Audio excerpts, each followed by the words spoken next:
पति पत्नी से अब के नैहरे जात यह 10-12 दिन दबाए के रहू अच्छे से और लिया 10,000 रुपया खर्च करके खूब आऊ।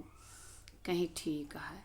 सोची ये हमका आज बड़े खुशी से भेजत हाँ तो इतने से काहे काम चले, कुछ और तरीका अपनाई।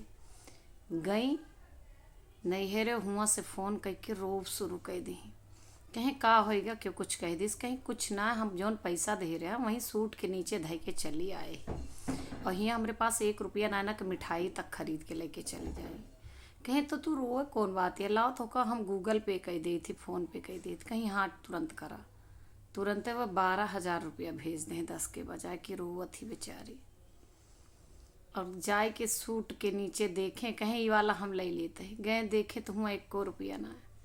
तो कहीं तू बेवकूफ़ बना के हमका चली गई है, 1 रुपया यहाँ रख के ना गए और अकाउंटों से ले लूँ हमार वापस कर दे। कहीं बाप दिन भर फ़ोन करत रहा फालतू के।